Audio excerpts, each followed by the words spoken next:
freaking first cut. Golly.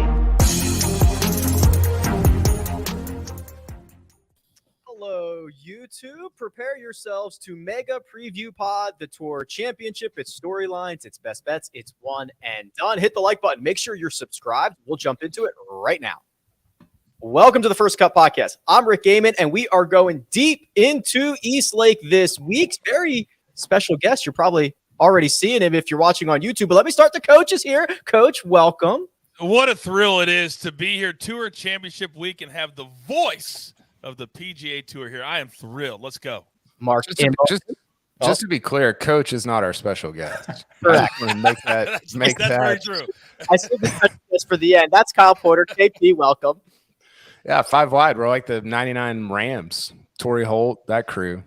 Yeah. That's the only one I could remember. There's a bunch of others that I'm blanking on, but We're the Fab Five, and I'm Chris Webber in the corner calling timeout. So we don't have that's up here. Mark Immelman joins. Welcome. Yeah, listen, I've been working alongside John from like 2014, I think it is, and I usually just wait for him to talk. So, hello, guys. I'm going to let John go. All right. You've heard him on PGA Tour Live, Talk of the Tour podcast. John Swantek. Swanee, welcome in. Thank you, guys. I'm thrilled to be part of the 5 wide package here on third down. I'm going to stay off left tackle. I'm going to chip any blitzers coming off the edge, and then I'm just going to slip into my pattern as a safety valve if you need me. How's that? That's perfect. We can work with that. A couple of housekeeping items before we jump into this. Mark, they're coming for you, and they're willing to spend $3,800 to do so. wow. Spot in the one and done. The auction's over. $3,800 going to a very good cause, St. Jude Children's Research That's Hospital. amazing. It's an unbelievable cause, but Mark, I think this is an affront to you, our current leader. Oh, whatever. I mean, you guys are fine. Jeez, really? You know what? I've just the utmost admiration for Coach for having this grand idea. I mean, he's just a fount of knowledge and inspiration, isn't he? Wow. It only took $3,800, Coach, for a compliment from Mark. And That was not a compliment. That was not a compliment. We all know that was not a compliment. No, Coach, good job, man. I think it's cool. You know, when we got that first message from Jacob where it was like $600, I was like, wow, this is awesome. Then to get the text this morning, I was like, I double took for a little while, and I put on the glasses. I'm like, really, it's cool. It's cool stuff. Appreciate the fans for doing this. Of all the people to set up something that's technology based that would benefit both us and a great cause, for that to be Coach is just truly, it's incredible. yeah. Did you have somebody do that for you, Coach? Swanee, do you see how this show goes every time? I do something great. I'm dynamic, and yet everybody on the show just comes after me. It's okay. And I got big shoulders. You're underappreciated. You told me that this was going to get a little feisty and a little frisky, and I could see it unfolding that way already. Exactly. $3,800. Jacob showing it on YouTube. Amazing. Right now, 65 different bids. Awesome stuff. If you want to get in on some merch, actually, I was in Wilmington, saw a couple of First Cut Pod shirts out there. We are going on sale, 20% off the rest of the year. Jacob showing you a QR code if you are watching on YouTube. If you want to go directly to the link in the description, you can use the promo code FirstCut20. 20% off all your merch, shirts, hats, stickers, tumblers, all that fun stuff. All right, let's jump into it. Tour Championship Hour, Super Bowl, and a little bit of breaking news coming out Tuesday morning. Will Zalatoris, WD, 2 herniated discs. We saw the pain that he was in, Swanee, at the BMW Championship. He is going to opt out of the Tour Championship and also the President's Cup. So obviously a bummer here for Will. It's a little concerning, isn't it? In fact, I was thinking about backing Zalatoris in our discussion today. I think there was some real some value out there maybe for a top 5 finish where he was positioned at 7 under, just 3 back to start the week, because I thought maybe he withdrew from the BMW last week as a precautionary measure. And that made sense. He's a young guy. There's a long career ahead of him. And I thought actually he was going to be fit, energized, refreshed, ready to go here this week. So it's a little concerning. It is the end of the season, so there's a long sort of off season. I don't know the next time Will is going to tee it up, but hopefully he gets it right and he gets healthy, because this is one of the brightest young stars in the game, as we've seen over the last year and a half, particularly to kick off the playoffs 2 weeks ago. Yeah, we have. And Coach, I don't know if this is kind of the same injury, but remember he had to withdraw from the Open Championship when he took a bad swing and kind of aggravated everything. And now it seems like he might be on the shelf for, I mean, I'm not going to speculate, but obviously past the President's Cup, and hopefully he gets right and doesn't have to deal with this, every single year moving forward. Backs can be certainly troublesome for golfers. Yeah. My senior year in college, I had my last game before Christmas, scored over 30 points, had one of the best games of my career, walked in the locker room, couldn't feel my legs because my disc had moved. These are things that's going to last for his entire career, and it can take a bad swing, it can take a bad movement, and that sucks. It sucks for him. So hopefully he has a great back doctor. Hopefully he called Tiger, and they can get this fixed, because this is something that you cannot think when you're swinging, oh, am I going to tweak my back? Because think about how hard they all swing on the PGA Tour. So he's got to be 100% healthy. It sucks for him. It sucks for the Tour Championship, because for a guy who won the first one and was in line, as Johnny said, to potentially win the FedEx Cup, it sucks on so many levels for Zalatoris. Hey, Rick, by the way, 30 points for Coach, 0 assists, which probably wouldn't surprise anybody. No question there. What was your game like? Were you like a dame? Were you you definitely did not bang down low. I know that. Oh, I did. No. Well, I graduated. True story. I was my college's leader in points, rebounds, and assists, Swantek, and assists. It's true. And I was 3-time Conference Player of the Year. Swanee, if you want to know how good he is, just ask him. You're damn right. So you don't even have to ask. We'll just let you know. I'm proud of the hard work. I'm proud of my hard work. So you were a banger. Yeah. Well, I played at a smaller college. I didn't play Division I. I played like Division II NAIA colleges. But still. So you were like a. I'm 6'4". Were you like? Were you? I met you. Were you like a Mark Gasol? Like just a passer out of the paint? I'm more like Barkley. I was more like Charles Barkley. Okay. Yeah, there you go. Okay. I was thinking like Barkley or Oakley. Big man moving people down on the blocks. I got exactly. you. Exactly. Just get you know who would have been awesome on the blocks is Rahm. Jon Rahm with that ass, just moving his ass around that down ass, there. those thighs. Oh yeah. He'd bully you. He'd bully you down low for sure. I'm going to try to transition back to Will Zalatoris. But we digress. But I picture Will Zalatoris standing up at the top of the key. Maybe he's a 3-point shooter. He's not going to be playing in the Tour Championship.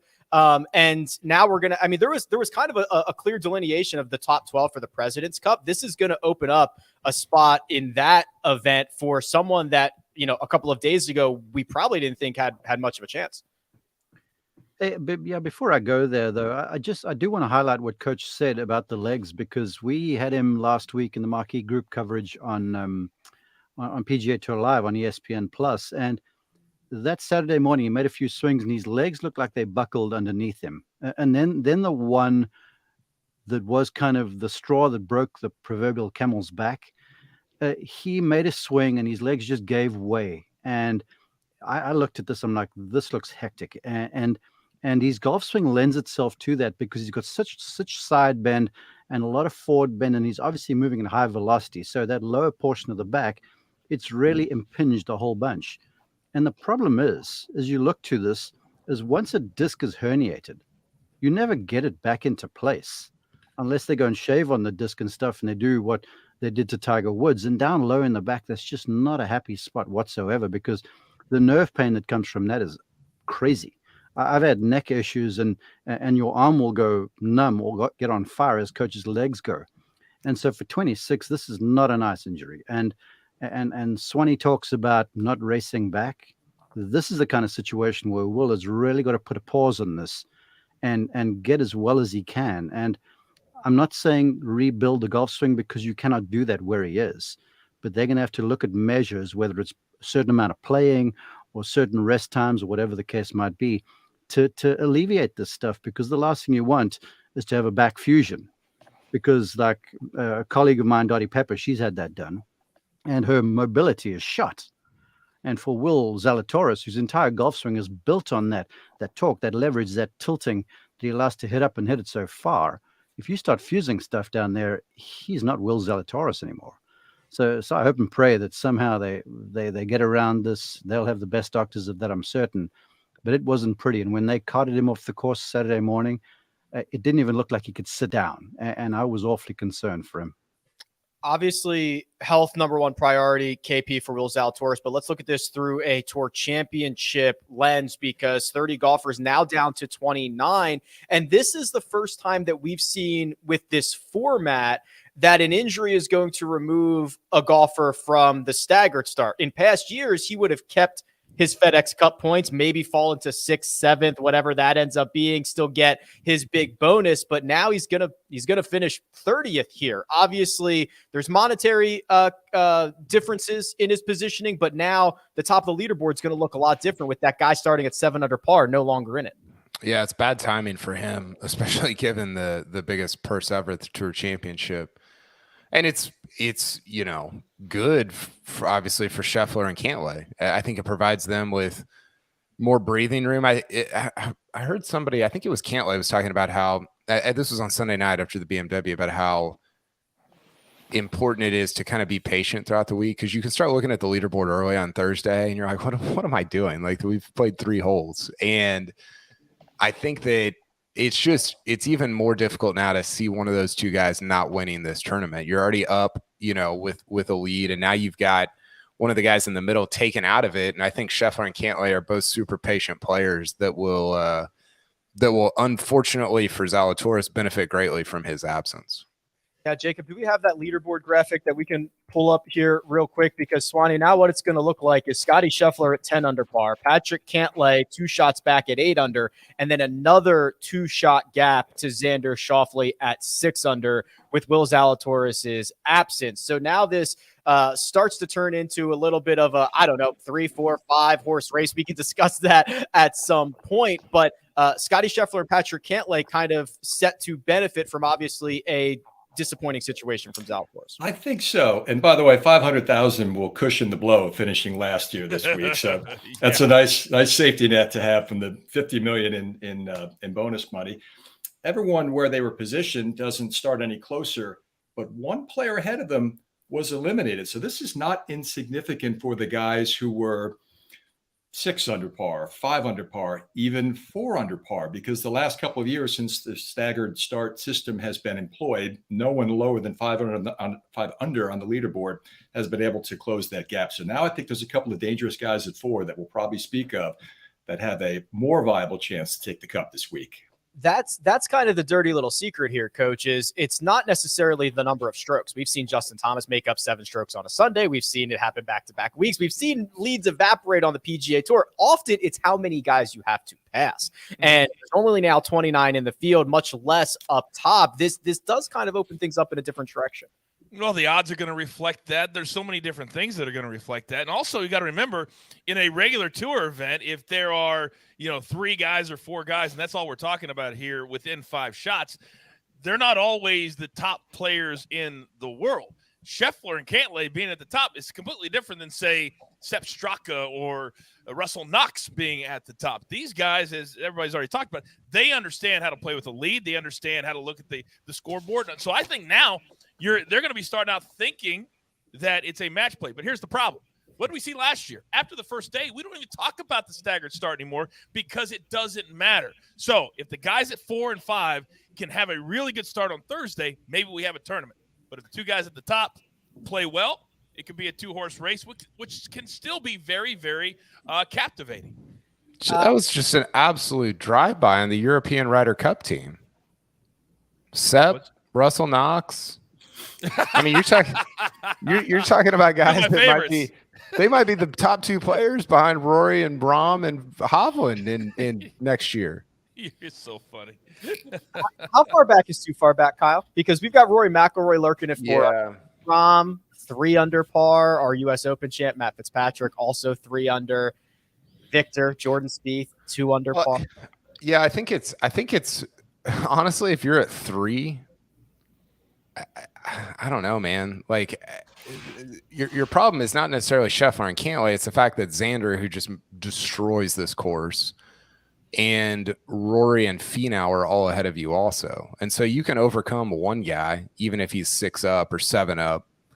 But can you overcome all these guys who are ahead of you to start? Maybe. I get Rahm and JT can obviously get super hot, and all those guys are good players. But I think there's a reason. The first 3 iterations of this, nobody's come from farther back. Rory was 5th in 2019. He went on to win. The other 2 have been first to start. It was DJ in 20, and then Cantlay was 10 under last year. So I think that's probably going to be a theme as long as the format is like this. And I would find it difficult to. I think it will probably be somebody from T5 and up on this leaderboard that ends up winning. Well, Agreed. and what I find so interesting, Swanee, is that Eastlake is a really good place to do the staggered start, right? It's not going to turn into a birdie fest where they're going to end up at 35 under or anything like that. Shooting 2 or 3 under par every single day is probably moving you up the leaderboard in a significant fashion. So this is kind of a good place to implement the staggered start because, yeah, there's bogeys out there. You got to take advantage of the 5s. It's not going to just roll over for you. Yeah, and that's where I land on guys who have had success here, Rick. And that's why I land on McIlroy this week with Zalatoris eliminated from the equation. One less guy to leapfrog. We've been in this position with Rory before where we've seen him on the final day, 6 back, going into a major championship, a meaningful event, FedEx Cup playoffs, what have you. And what happens? Well, usually falls short and breaks our heart. But that's a conversation for another time. My point today is everybody's doing drive-bys today. It's unbelievable. My point today is I can't think of a player who's more capable of making up that much ground over the course of 4 days, much less 1. So McIlroy, as the FedEx Cup champion on this golf course, is the most dangerous player in the field to me. And there's a certain freedom, Mark, as you know, and all you guys know, from coming from off the pace and not trying to protect a lead and bring a title home late on a Sunday. And I think that's a position that McIlroy in particular thrives in. Is there anybody scarier than 6-shot back Rory McIlroy, Mark? Is that the scariest? Well, Especially on a Thursday. He should petition the Masters that they should have a staggered start so he can try to come back from that. well, Ouch. it's funny you guys say that, and when you mention someone McIlroy breaking someone's heart, back I show up on the show because this happens so often. If there's a course where it's likely to happen, just the way this golf course sets up, where you've got a mean starting hole. The first 2 holes are difficult, but then there's about the only respite on the place with holes 3 and 5. 4 is a brute, but 3 and 5 you can get after. And if you can get through there, if you're Rory, a couple under, then all of a sudden a Scheffler or someone who gets off to a rough start on 1 makes a bogey and makes another one maybe on 4, then that lead is essentially erased and we're still in the first round. So it's possible. And I'm with John in terms of firepower. There's no doubt he's got it. The way I thought he was playing last week, everything appeared there. The rust of Memphis seemed to be gone, but he just really struggled on the greens, which was surprising to me. But I got to tell you this, Swanee and I, we've covered this Tour Championship many moons now, and if there's a guy who can read these greens, I would say Xander is number 1, and Rory McIlroy is the next one because their record around that place is impeccable. And with all the rain we've had here, it's going to be long, and that rough is going to be dangerous. And so you better be able to drive it long and straight. And so Xander, Rory, Rahm, all those sorts of guys, to me, they start looking very enticing, even though they're a few strokes back. Staggered start, 4th year for it, Coach. I've been critical of the PGA Tour for this. This is way better than the old format that we had, where someone was just doing the napkin math of trying to figure out who's doing what and what's Steve Sands. all this stuff. This is way better than that, and I'm glad we have it. I'm wondering if Steve Sands had to take a pay cut because there's a lot of what he did he does not have to do anymore. And it got very confusing and having the 2. I think what ended up happening when Justin Rose won and then Tiger won, it was like, who do we root for? We love that Tiger won, but then Justin Rose won $15 million and we just forgot about it. And I think that was the ultimate trigger. And so now you have one champion. And that's what you want. And also, this put an emphasis on the regular season. So what are we seeing? We're seeing top guys play more because they understand where they have to get to have that advantage. And I think that this was the right move. And I think right now is the perfect Tour Championship to reward everything. Yeah, all that hard work, Swanee, that Scottie Scheffler did this year. It was a historic year in so many ways to get those 2 shots. We've mentioned 2 shots can go away in an instant, but he has created a situation where, barring some disaster, he's likely to be in the top 3 or 4 no matter what happens. So that's the reward for the season-long greatness. Absolutely. And that's the body of work that Scottie has built this season that makes him deserving of having that advantage. Everybody has an idea, an opinion on how this week should go, how the final day should go. I mean, fans have lobbied for match play, for instance, 18 million in a wheelbarrow off the 18th green, winner take all. Would that be cool? Yeah. Would it be captivating and exciting? Yeah. Would it create a scenario in which some of the top players would have already been eliminated? Possibly. Is that going to sit well with rights holders? Probably not. Is that going to sit well with sponsors who are pouring their resources into the event? Probably not. So it's not a perfect system, but I think for this point in time, it's the best system we have to work with. Yeah. All right, Swanee, we'll get you out of here on this. Sounds like Rory McIlroy is your pick to win, or just someone that you like. Is he the guy you're willing to plant the flag in the ground for this week at East Lake? Can we ask Mark if is Rory a sleeper this week, Mark? Come on, no, I don't do that all the time. In terms of sleepers, I'm riding Adam Scott again, but no, Rory should be. He's one of the headliners, and to me, Swanee, I think if you stay in front of Rory, you're likely close to the title. Yeah, I would agree. So yeah, I would plant the flag with Rory, Rick. I will give you one other name of a player who's well back. He's out of the picture, 9 shots back. In fact, is he going to win this week? No, but I think this is an important week for Billy Horschel, who starts the week at -1. He has been a champion on the PGA Tour this season. He's playing well. He's a FedEx Cup champion, 2014. He's won on this golf course, and he is highly motivated to compete for an international team for the first time ever. President's Cup is up in Jacob's part of the world in Charlotte next month. Billy, I think, would absolutely run through the wall of the team room if he were to be one of the captain's picks of Davis Love. I think he's going to get one more than likely, but it's not a lock. If he plays well this week where he's won the FedEx Cup, and I think it is a lock. All right, Billy Horschel to make a move up the leaderboard. And if you go over to Caesars offers him at 40-1 without the starting strokes. You can get him at level playing field for this week at the Tour Championship. John Swantek is available on Twitter at JSwan PGA Tour. Swanee, always appreciate you jumping on. Thanks so much for it. Thanks, Johnny. It was fun. You guys behave the rest of the show, all right? See you, Swanee. Thanks, man. No problem on that. All right, we are going to jump into our best bets, our one and done with, which has just seismic implications for this week. But first, we're going to take a quick break and hear a word from our partners.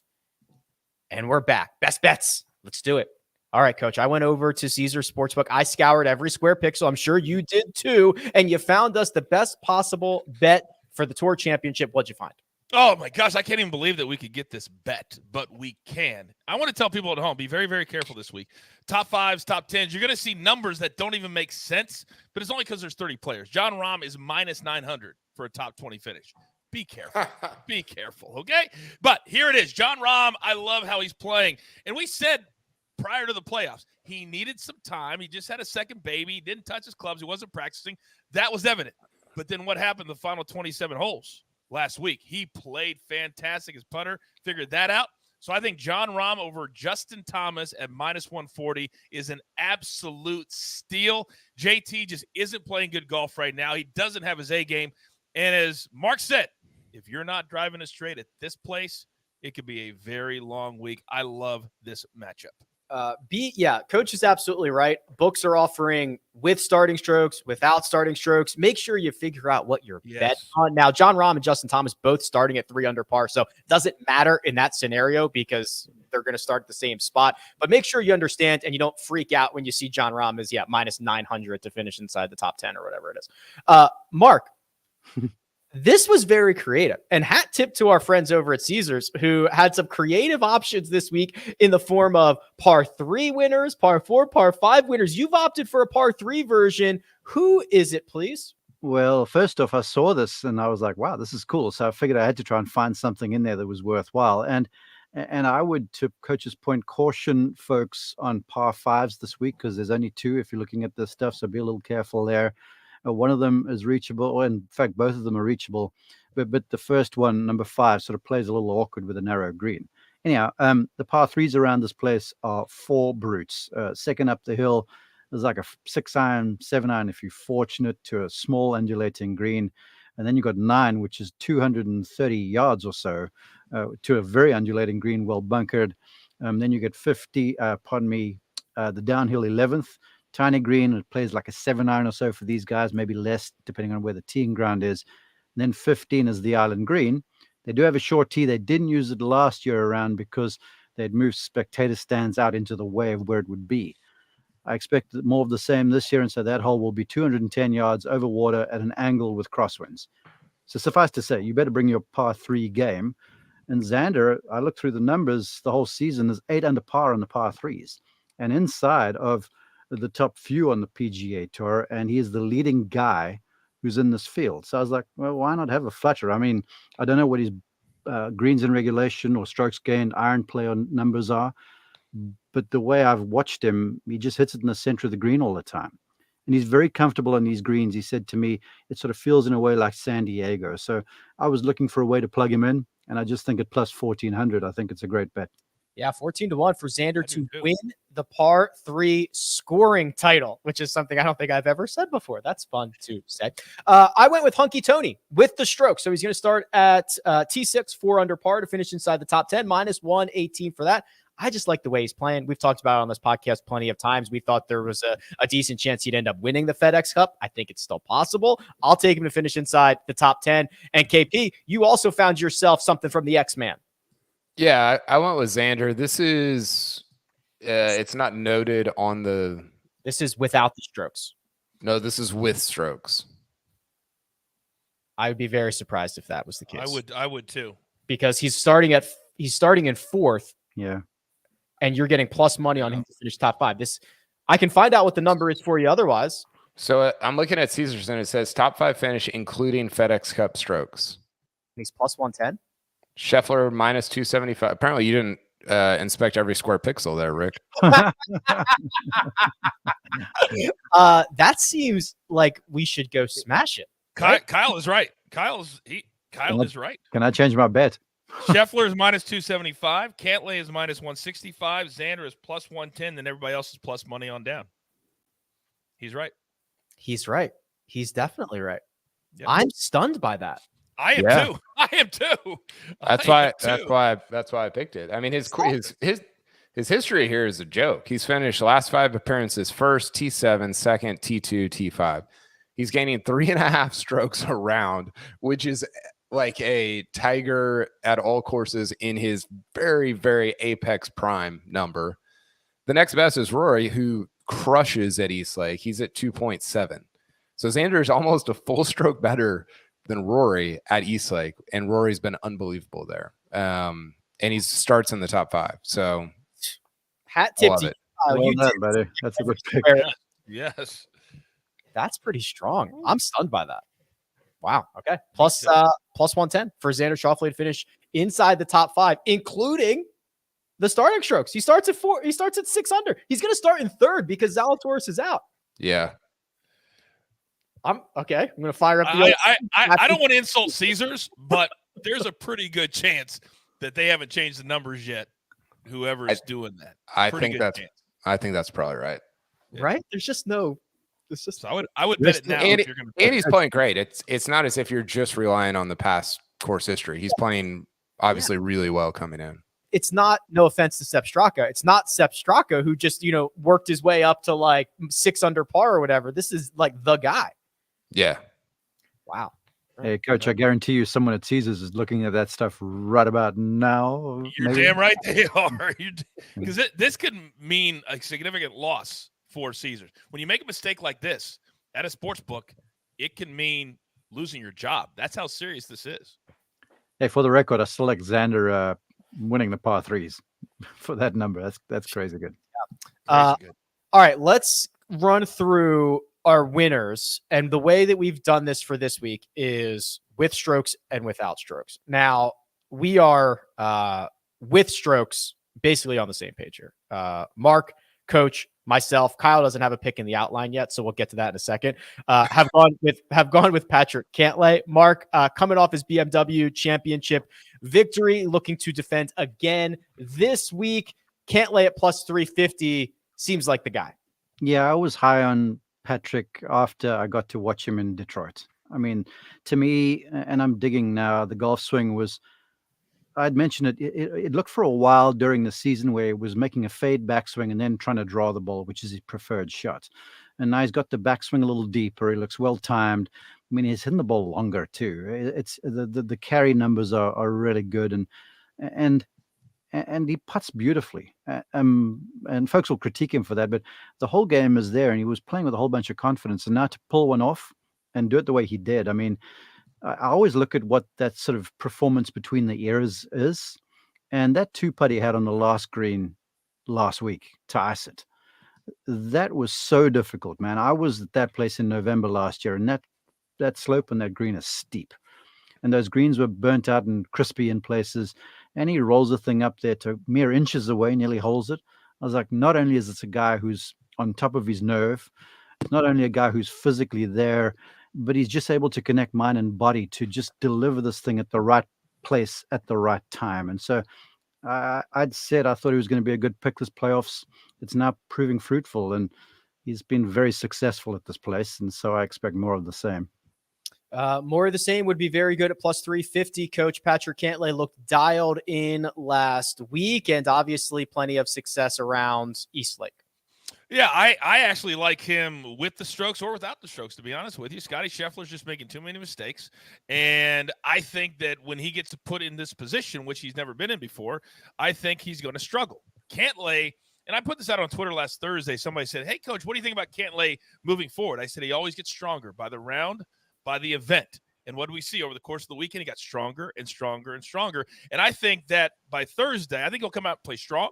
I think he'll be tied for lead or ahead. I think he's going to play from lead the whole time. And I love both of these numbers. If you want to play him without, I'm cool. I did like Jon Rahm, though. Or with at plus 400, I love both those numbers. I just want to highlight something Coach said there. And we were watching closely last week on Marquee Group coverage, and Scheffler, being, one of the top dogs in the game, was on there a couple of times. And I was concerned at the way he was putting it, because ordinarily he's a fantastic recovery artist, and the putting stroke has become increasingly hooky. It's like he's making a swing path that's a little inside out, the face is closing down. And on the final green last week, he missed from like 3 feet, if not less. Turned out okay that he got the #1 ranking. But when I saw this, I was like, whoa, just time for a little pause here, because unless he gets that ironed out very quickly, it is cause for concern, because you're going to have to make those putts coming down the stretch. Patrick Cantlay for myself, Coach, and Mark. Honorable mention Tony Finau, who is still, even with Will Zalatoris withdrawing, he went from 22-1 to 20-1. I think he's like the furthest back guy. Like I think Finau's got a good crack at this for 20-1. KP, you are going with the man at the top of the board, Scott Scheffler. Scott Scheffler, yes. For maybe the first time ever, I actually checked the outline too early. That's never happened. I didn't see this part. I think it got added later on. Was a late ad in your Okay. Yeah, Scheffler, I think that was who you were just talking about with the putting, right, Mark? Mm-hmm. Yeah. I think it's a great point, and that's what. Thanks for paying attention, Kyle. Well, I was reading I was reading something else. I'm sorry.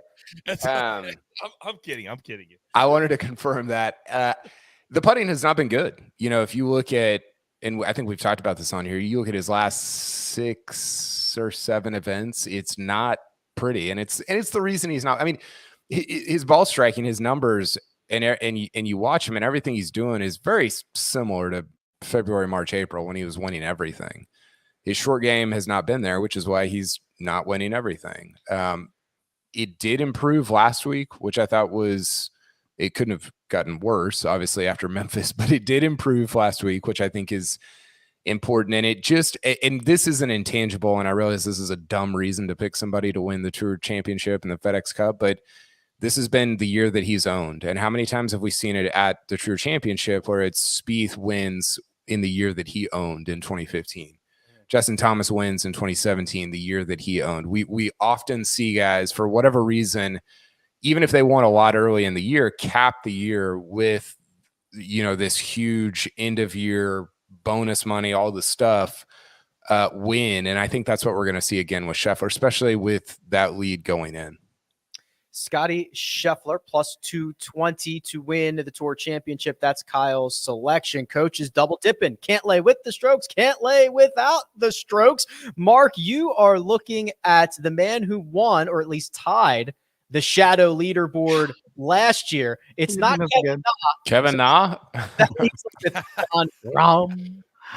You're doing this again. Yeah, the shadow leaderboard.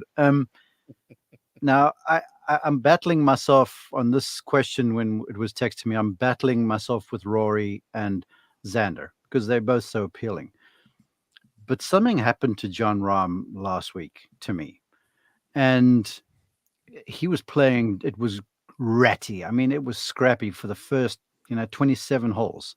Then all of a sudden on the 10th green, we had him in coverage and he had like 10 feet for par. And I had him as a one and done selection last week. So I was paying attention.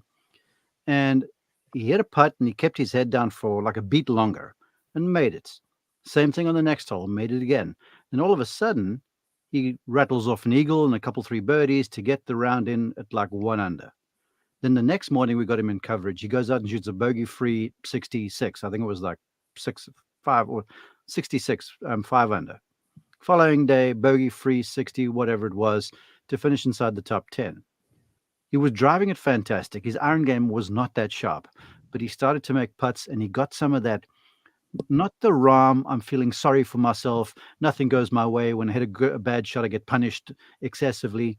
He looked like he was having fun. There were lots of smiles. He was swinging free and he was just playing flat out and free flowing. And I was like, wow, pay attention now, because the way he's driving it with a little bit of, honestly, a little bit of wind in his sails, I think this week he could certainly be a contender because he has played well here before. He certainly has. 9-1 for Jon Rahm to win the Tour Championship without strokes. Coach, I imagine, so this is kind of the other thing to consider here while we're educating and entertaining. If there's a tie like there was with Kevin Na and Jon Rahm last year, I imagine they'll just use dead heat rules. You'd get Jon Rahm 4.5-1, for example, because obviously we're not going to go to a playoff to determine who won the leaderboard without the strokes. Yeah, and normally, you know what we tell people here on the show, if it's below minus 1,000, you cannot bet that until this week, because plus 900 when it's only 30 dudes. And Jon Rahm that's a number that we get with him in a full field sometimes. Sure. Think about it. What's it? Plus 1,100, plus 1,200. So to me, this is in Mexico. Yeah, I called that event. I was like, this is crazy. So when you got plus 900, you have to seriously think about playing that. And I loved what Swanee said about Billy Horschel, because when you're so far back, you can play free. So why wouldn't you play something, a little sprinkle on Horschel at 50-1 to come through the back door? But I love that plus 900 number as well. Yeah, plus 900, Jon Rahm. I went with Matt Fitzpatrick, 18-1. I think he shoots 2-3, maybe 1 round of 4 under par. He's got himself in the mix, and he's enough shots back where it's going to be foot on the pedal throughout as he tries to chase down Scottie Scheffler at the top of the board. KP, you've opted to go with Rory McIlroy. Yeah, some interesting numbers here. Last week was his second best driving performance of the year, behind only the Open Championship, which is crazy. And it was his second worst putting performance of the year. I don't think he's going to go back-to-back horrible putting performances. He obviously plays well at Eastlake. This is actually, Rick, you probably already know this. This is the best putting season he's ever had on the PGA Tour in terms of strokes gained, which is, it sucks that he's not gotten more out of that, right? Like, he's only won, twice this year, which is for him, an average amount. For anybody else, it's a lot, but for him, it's an average amount. No majors, came close in 3 of them, or 4 of them, really. So yeah, I think he, without the strokes, has a good chance of putting this away for a third victory, sort of OWGR victory. Yeah, 7-1 is that number for Rory McIlroy to win without the starting strokes. Okay, gents, we have one last thing to do one more time this season. We have to go through our one and done selections and discuss the implications of them. But first, we're going to take a quick break and hear a word from our partners. And we're back. Jacob, are you able and available to come in here so that we can all get on the same page? Because we are using correct me here. FedEx, St. Jude, or BMW Championship, they were the same payouts, doubling them for 1 through 30. Is that an accurate statement? That is an accurate statement. So that means first place is 5.4 million. Is that an accurate statement? That is correct. I have the tie table right here. Okay. So we, 2.7 goes to the winner. Double that. Boom. 5.4. So what's second place? Solo second would be 1.6. So 3.2. million. So 3.2. That's dirty. It's a lot of cheese. It's a lot of Dirty, cheese. dirty. Okay, thank you, Jacob. So that's what we're dealing with this week. So when you talk about, well, Kyle, I think you're mathematically eliminated, but everybody else is still technically live, I believe. Wait, is Sia alive? How can Sia be alive? I've stopped mentioning Sia's picks. Okay. He's not live. Because if you got 5.4, you'd get to 11. Yeah, it's not going to happen for you. That's okay. You can move up the leaderboard in a substantial fashion. And Mark, that $3 million lead that you had a couple of weeks ago down to 1.4 million. The fans, the closest in your rear view. Yeah, but you know what? I was thinking about this because, well, I was thinking maybe too much because I was like, well, this crowd now are trying everything to unseat me in the final week, but it's fine because if you had to say to me, you get one player to line up to get the thing done for you. If you're the captain of, I don't know, let's call it the International President's Cup, and Rory's on your team, he's my anchor guy. He's been my anchor guy for the last couple of seasons. He's always proved me right. So, whatever happens, I'm going with McIlroy. So that's how we are. Okay. Also, Jacob, I guess I should have confirmed. We confirmed this a couple of weeks ago. We are using the starting strokes. Correct. Yes. We are using the starting strokes. We are. Yep. We knew that a couple weeks ago. Just so we're all on the same page. That's the way this is shaping up. Mark has to feel like a little bit like Scheffler of like, what the hell do I have to do to win this thing? All I've done is lead it for 40 straight weeks or whatever, and it's a little bit the argument of maybe just it's a hard position to be in when you lead for 40 straight weeks and then maybe you get clipped at the very end. So we can look at the numbers. Big thanks to Elijah, who all year long has managed the fan vote. So thank you very much. He sent me over the results of that. And I can tell you that the fans have opted to roll out starting at 3 under par. Friend of the pod, Scott Stallings, is their select. Wow. Wait a second. That's who I have. Coach is done. Coach is done. Rick. So you telling me that the fans who didn't play in the fall blew their load so hard that Scott Stallings, a guy who That's wasn't an interesting in the field, phrase. Yeah, thank you, no, Mark. forgive me, they lost control of themselves. That they're picking a guy who wasn't in the That's not field better. last week. That is, however you want to phrase it, that's correct. So they had, let's see. So I guess if you're just looking at the leaderboard, they had used Scottie Scheffler, obviously. They used Patrick Cantlay. They used basically everybody down to, they hadn't used Sepp Straka. So it was basically Sepp Straka or Scott Stallings were their options for this week when you look at the leaderboard. And Coach, you mentioned that you're not gonna win the one and done. Fans ahead of you.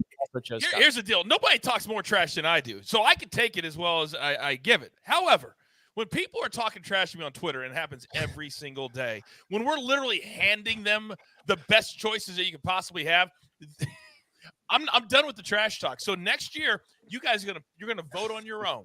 I'm changing the rules. There's not going to be any more $1 million start. There's not going to be any more, hey, here's Xander. He plays well this week. No. You guys think you're so smart at home? Pick them yourself. By the way, I've got to listen to my own advice because what Mark did was smart. He laid out. I was so busy. I said, I'll just go as I go along. I don't have anybody above Scott Stallings that I can use.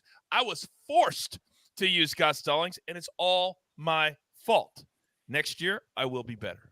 So what's going to be interesting is we're also going to have to deal with whoever this fan is that won the auction. Correct. It's probably Tom Kim after he's been in our comments so often. He has been this year, and he has been a avid listener and viewer of the First Cut Pod. It could be Tom Kim. That would be sick. So yeah, it's I do love Coach already changing the rules for next year though. That's right out of his playbook. You're damn right. You always got to evolve. You got to make things better. You got to make it more entertaining. You can't. What I've been saying about laurels. This is what I've been saying about the PGA Tour. And I agreed with you, but not blowing it up. I said change is good.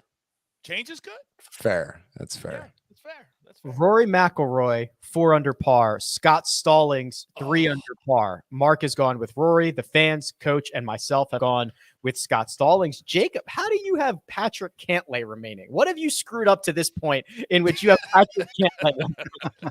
Well, with Patrick Cantlay, you can just automatically eliminate and say you're not going to use him in any of the 4 majors. So that really helps you out like a lot.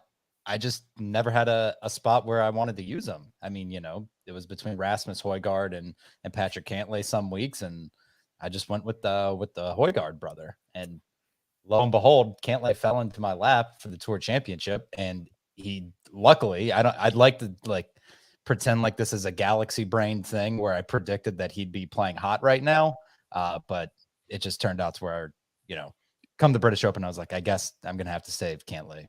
Tour Championship. You almost got him at 10 also. You almost did. His boy Xander. Crooked Xander. You guys know what happened the other day? Did you guys hear the story? Oh boy. This is a true story. True story. All my kids. I took my son to Roger Dunn. We always hang out there. Guy walks up to me right when I walk in the door. Swear to God. And he goes, "Oh my God, coach, I love your show. Can I take a picture?" Sure, no problem. Snap a picture. He turns to me. The first thing he says, "Is the jeweler really that good at picking golf?" I swear to God. I said, "Yes, he is." That's the first person he asked about was the jeweler. Jacob. Couldn't believe it. True story. That's so good. That's incredible. We don't have to do the deep post-mortem right now, but just an honorable, Jacob has used the following players in one and done this year. Aaron Rye. He used Patrick Reed. Ricky Fowler. He used Nikolai Højgaard. I don't think he used both of them. Only one of the Højgaards. He used Morgan Hoffman at one point. He used Sepp Straka at one point. Seamus Power. He already used Scott Stallings and Adam. This is like an amazing list of guys that you have put together to get to the position that you're in. Hey, and he's very live to win it all. He didn't use Marty Fish though. So I've got that on him.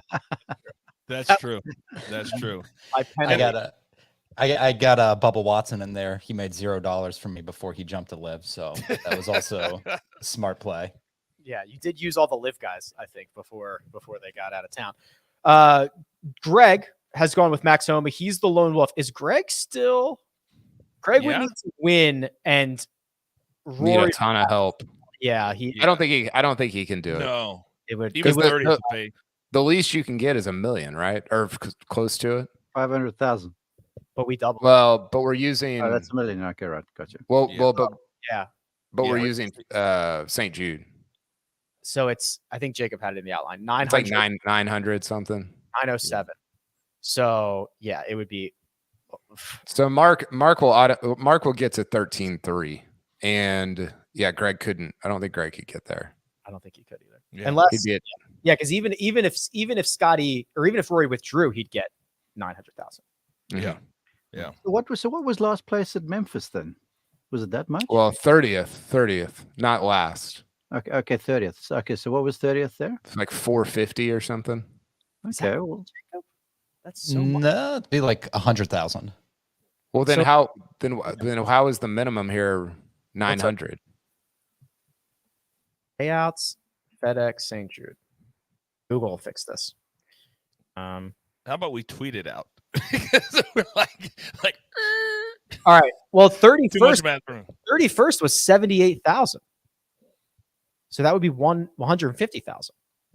FedEx St. Jude, 30th. Interesting. All right. What? Go to scroll down. Okay, so Greg is still alive. Yeah, because 30th is. Where'd you get that 900,000 number, Jacob? I mean, where is this right here? Oh, I mean, I think I'm just looking at what Mark needs to win to beat me. because I don't care about y'all. It all comes Sorry. back. I don't care about y'all. Rick and I messed that up. We're idiots. Yeah. Sorry. So, By but, the I mean, way, that's still. Go ahead, Jacob. And that's still contingent on, for like in my case, Cantlay winning. So Cantlay would need to win, and then on top of that, basically, if Rory finishes anything better than third, Jacob I'm laid screwed. out all the scenarios in the outline that are only applicable to him. Is what happened. yes. Well, I mean, I respect it. I respect that. I'm not rolling out Scott Stallings, so So Greg is still alive. It would take a lot, but Greg is still alive. So you're telling me that I need my guy to finish third or better, Jacob? Is that correct? yes. I mean that pretty much guarantees it. Okay.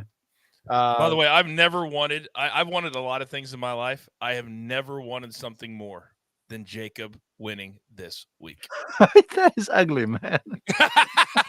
It would have a very Substraka wins the FedEx Cup feel to it. Jordan Spieth for you. Yeah, I'm confused by this as well. I see a lot of comments about how I've already picked him. The one and done spreadsheet says that I have not, but I swear I picked him for the Masters. So I'm picking him because he's not on my one and done column in the spreadsheet.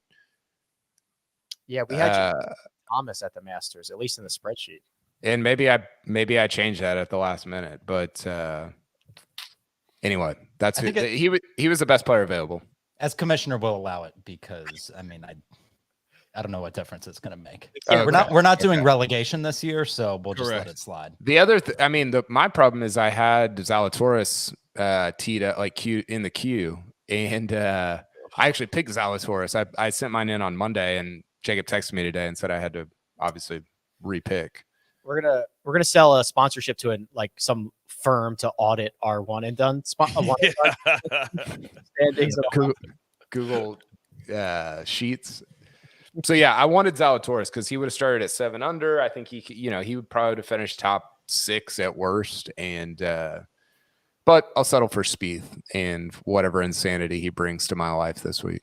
2 under par. T16 is where he will start. Sia Dejad, Hideki Matsuyama is his pick. He'll also start 2 under at a tie for 16th. Gentlemen, here we go. It is the Tour Championship. It will start on Thursday morning. We will determine our FedEx Cup champ, likely our player of the year, all that fun stuff. And then we will get 2 weeks off before the Fortinet and then the President's Cup and everything else. So any final thoughts before we get out of here on the last? Yes, Mark. Yeah, I'm going to give my final thought before Coach does. Okay. He's going to tell you to come and follow them on the main feed on ESPN Plus to watch this Tour Championship. I would recommend be way more up your alley if you come and watch the marquee group the entire week. It's a really cool group of announcers. There's some awesome marquee groups, and so I think that would be a better option than the main feed on ESPN Plus. Yeah, and they're also giving out some pillows because everybody's going to be asleep. So there is that. Wow. I love this with you. I love this so much with you. Let's go. That's all I needed. I love this, Robert. Have been presented. Kyle, save me here. Follow me. Wait. He just called me Trevor. Did you do that on purpose? I didn't call you Trevor. Oh, okay. I said I love this rivalry so much. No, I didn't call you Trevor. No. Also follow me and Rick on Twitter. I did look up the 99 Rams. 99 Rams. Marshall Faulk, Isaac Bruce, Torrey Holt, Zahir Hakim, Ricky Prohl. Ricky Prohl, he was great. Those are kind of the main guys. I was such a big Bruce fan. Great fastest show on turf. That team was sweet. That team was awesome. Marshall Faulk actually led the team in receptions, coach. 87 receptions. They used to just dump it to him. Yeah. And let him do his work. Yeah, they were awesome. Work. Yeah. You know who loved Edgerrin James? Remember him? He was He was great. Yep. All right. There you go. We'll end on that. Round by round recaps the rest of the way, obviously. But for now, big thanks to producer Jacob, does all the hard work behind the scenes. Mark Immelman, available at Mark_Immelman and on Marquee Groups. The coach, available at The Coach Rules and on the main feed. Kyle Porter, available on Twitter at Kyle Porter CBS and podcast near you. You can find me at Rick Run Good. This has been The First Cut. We'll catch you next time.